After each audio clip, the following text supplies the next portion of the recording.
There's a few things you can say that are evidences for a creator and why somebody who thinks that we are just some cosmic accident out of, some multiverse scenario that just happened to produce this one inhabitable place in time, here's what you would say to that. There's first the problem of origin.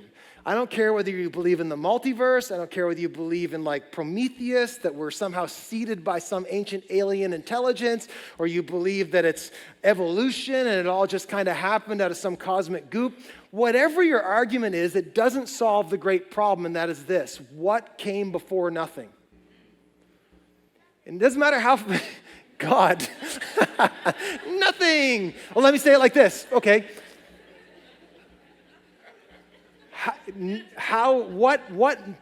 Where did things begin? And what began things? That's the big question that we have to answer. And the thing you want to push back to an atheist is, how do you answer the problem of nothing becoming something? And what do you deal with whatever's outside of space and time? Like, how do you wrap your head around that? Another great argument is the fine-tuned universe. And this is, nerds, go home and Google Christian apologetics, fine-tuned universe, and you will just have a heyday when you look in at all the math and science and physics and chemistry that basically makes your head just bend over and goes poof. When you look at just how fine-tuned all of the universe is so that we here on planet Earth can have life. The math of that is like, in one of those books, Is Atheism Dead? It's just like 0, 0, 0, 0, 0 to the power of infinity. Like it's just inexplicably unlikely that we would be in the one universe in the multiverse that could house life. The odds are just not good in the favor of that. Let me say it like this.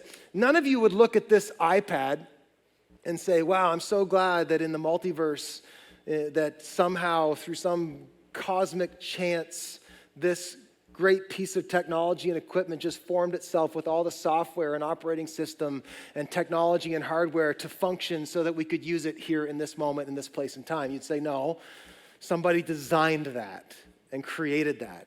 And the same goes for the world that we live in. It speaks to a designer. And the faith that it takes to believe that we're just here by accident is substantially more than just resigning to the fact that, it looks like when I look at the world and I look at the creation, I look at the cardiovascular system inside of me and the nervous system and family and joy and all these things, just seems like somebody had an idea about it. Just sort of points to that. Alvin Plantinga, I love this, his little analogy. He said, imagine a man dealing himself 20 straight hands of 4 aces in the same game of poker. As his companions reach for their 6 shooters, the poker player says, hey, whoa, I know it looks suspicious, but what if, just go with me, what if there is an infinite succession of universes so that for any possible distribution of poker hands, there is one universe in which the possibility is realized. We just happen to find ourselves in one where I always deal myself 4 aces without cheating. Right? What would the players say? Well, this argument will have no effect on the other poker players. It is technically possible that the man just happened to deal himself 20 straight hands of 4 aces. Though you could not prove he had cheated, it would be unreasonable to conclude that he hadn't. Why? Because the odds of that are extremely low. He probably cheated. You see the point he's trying to make? The odds of all of the universe being some cosmic accident are extremely low. It points to a creator. Now, the antagonist would say, this doesn't prove that there's a God. No, they're correct. It doesn't. But it sure points towards one, doesn't it?